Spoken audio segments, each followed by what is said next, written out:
Alô, alô, seja bem-vindo ao quadro Evolução do Personagem, que vai acompanhar todo o crescimento de personagens marcantes dos videogames, desde o surgimento até os dias atuais. Para inaugurar, a gente vai falar daquele carinha que não se chama Zelda, o nosso querido Link. O protagonista de The Legend of Zelda já recebeu várias encarnações, tanto na franquia, quanto em participações especiais de outros jogos da Nintendo. Bom, bora conferir.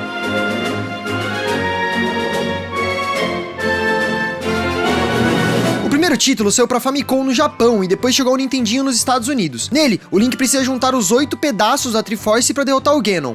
O visual com gráficos em 8-bit tem aquela perspectiva de cima para baixo, então o personagem ainda era um amontoado de pixels com o cabelo castanho. Pelo menos já tinha aquela roupinha verde, né? Mesmo com a simplicidade, The Legend of Zelda é considerado um precursor espiritual do RPG moderno. Que é mais o que, né?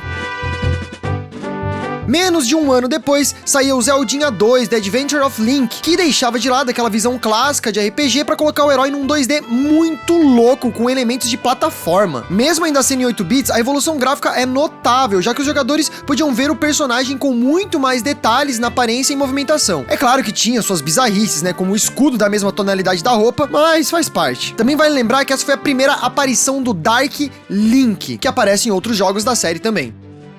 Em 91, chegou o terceiro capítulo, A Link to the Past. O mundo de Zelda volta a ser visto de cima, assim como no primeiro jogo, mas isso não quer dizer que a franquia deixou de evoluir. Nesse título lançado no Super Nintendo, o Link recebeu um belo upgrade, sendo possível enxergar com mais detalhes os olhos dele, por exemplo, além do capuz se mexer conforme o personagem anda, né? As diferenças de tons na roupa também finalmente ajudou a entender o que era cada peça de roupa ali, né? O destaque que é discutido até hoje na fanbase fica por conta do cabelo rosa.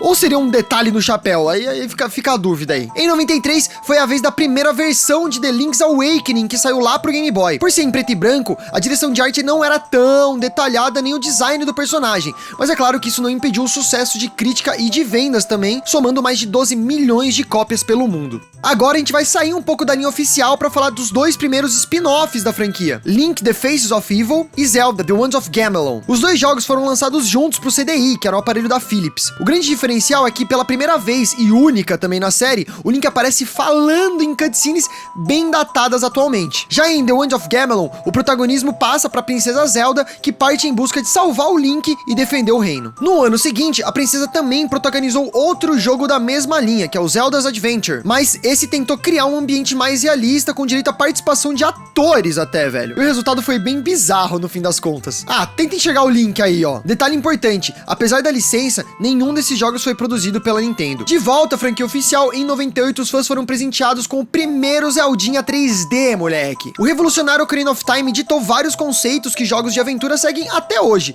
como travar mira inimigos, por exemplo. Já no quesito visual, nem é preciso dizer que foi um salto enorme, né? Pela primeira vez, a gente podia ver as expressões faciais do Link, tornando a experiência mais imersiva. Lembrando que o protagonista tem duas versões aqui, a de criança e a de adulto. Inclusive, essa ideia de trabalhar ele em dois tempos diferentes mudou drasticamente o estilo do jogo, que foi inicialmente planejado para ser em primeira pessoa.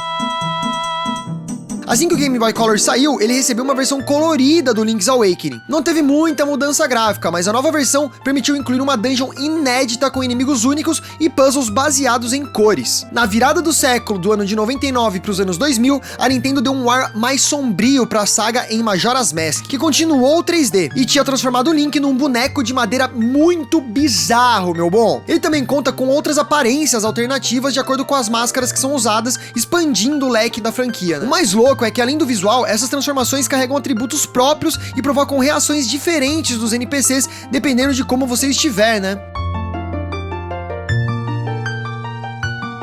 O Game Boy Color ainda teve mais dois títulos lançados simultaneamente em 2001, com Oracle of Seasons e Oracle of Ages. Enquanto o design do Link não mudou, a maior evolução da franquia aqui foi no gameplay diferenciado durante as 4 estações do jogo, com passagens e escadas que só podiam ser usadas em determinadas épocas desse ano que passava. Em meados de 2002, a gente sai de novo da linha do tempo oficial para ver o Link numa situação muito inusitada, já que ele foi inserido como lutador na edição do GameCube de Soul Calibur 2. Aqui o Link se parece com aquela versão adulta adulta de Ocarina of Time, mas essa é uma encarnação separada. O visual também é o mais próximo do realismo que a gente veria mais tarde ali em Twilight Princess, do Nintendo Wii. Em 2002 também relançaram A Link to the Past, que foi pro Game Boy Advance, e junto dele veio Force Words. Foi o primeiro jogo multiplayer da série em que você competia com seus amigos para passar por dungeons de 3 níveis, tentando conseguir mais rúpias no final. Dá pra notar um avanço gráfico absurdo na nova plataforma, e a equipe de animação até se preocupou com detalhes, como mostrar o esforço físico do Link, por exemplo. Esse jogo também contou com um herói em diferentes cores para te diferenciar dos seus brothers, né? E em 2002, The Wind Waker foi outro marco na série, dessa vez pelo GameCube, com direito à estreia do queridíssimo Toon Link, velho, que protagonizou outros jogos depois. Ele surgiu quando os realizadores já não sabiam qual visual explorar sem repetir os estilos anteriores. No fim das contas, o visual cartunesco do jovem Link deu super certo e apresentou novos ares para franquias. Já a história se passa em uma das realidades paralelas criadas após os eventos de Ocarina of Time.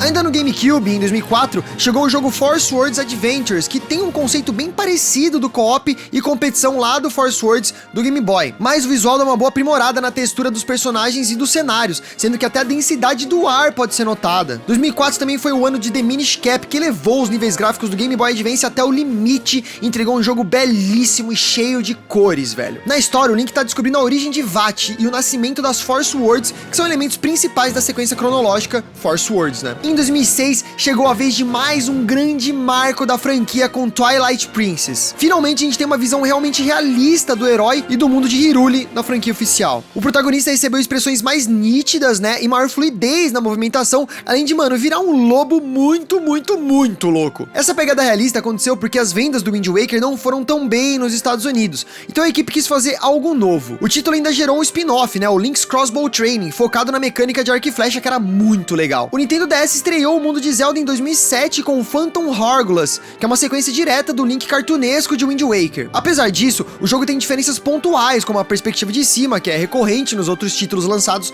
nos portáteis, né? Obviamente a potência nem se compara com a do antecessor do console, mas as críticas foram muito positivas. O DS ainda teve uma sequência do Toon Link, né, com Spirit Tracks em 2009, e essa sequência foi muito legal, porque foi a primeira vez na mitologia de Zelda em que múltiplos finais foram apresentados. As suas ações no jogo alternam o que podia rolar no final dessa viagem de trem, cheia de cores e belos cenários muito épicos. Em 2011, a gente teve a remasterização do clássico Ocarina of Time para 3DS, expandindo aquela visão que a gente tinha do jogo de 64. Os gráficos melhoraram muito, ganharam mais detalhes e ficaram menos quadrados. Se liga só na diferença de expressões do jovem Link, sem falar na textura das roupas, né? Não é à toa que esse foi considerado um dos melhores remasters já feitos, velho. Finalmente, em 2011, a gente teve Skyward Sword, que foi o primeiro Zelda que tenta contar um pouco mais da história de Hyrule e da Triforce. O design, ele tem um equilíbrio do que já tinha sido visto em Wind Waker e em Twilight Princess, né? E o resultado só podia ser incrível, meus parças. O Link aqui tem uma aparência mais adulta nessa mistura de realismo e cartoon que acabou resultando num show de direção de arte. O Skyward Sword também serviu de influência para outro jogaço, mas a gente já vai falar dele daqui a pouco. O 17º jogo do nosso querido herói de roupa verde, e que é uma sequência do jogo de 91, né, A Link to the Past, é o A Link Between Worlds. A novidade fica por conta da magia para acessar novos lugares de Hyrule através de paredes e um estilo 2D que também é muito bem usado em puzzles e dungeons, colocando uma visão de lado em contraste com aquela perspectiva de cima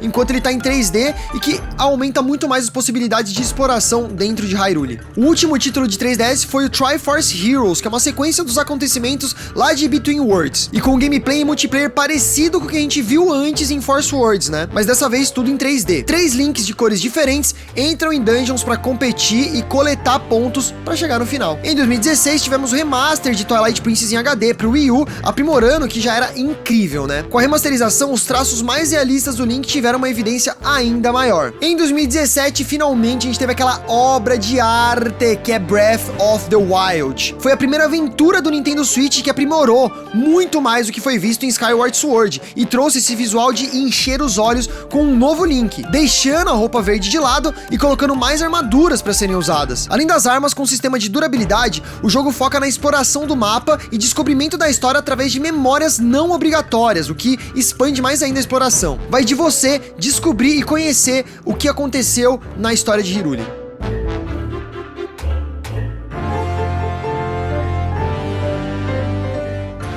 E o último jogo da franquia foi o remake de Link's Awakening, que foi lançado recentemente para o Nintendo Switch. A visão de cima segue o estilo original do Game Boy com um toque nostálgico, mas o avanço é um absurdo. Esse é o retrato perfeito da evolução de Zelda, que pode ser visto em cada detalhe de iluminação e textura dos cenários, além do Link, que ganhou essa versão muito fofa, parecida com um boneco de jardim, não só o Link, né, mas toda a ambientação do jogo e toda a ilha que ele tá, né. E essa foi a evolução de um dos personagens mais antigos da história dos videogames. Eu espero que vocês tenham gostado, não esquece de deixar aquele like pra apoiar, se inscrever no canal pra não perder e deixar nos comentários qual é a próxima evolução dos personagens que tem que ter aqui no Pipocando Games. Muito obrigado a todos, valeu, até o próximo vídeo e tchau, tchau!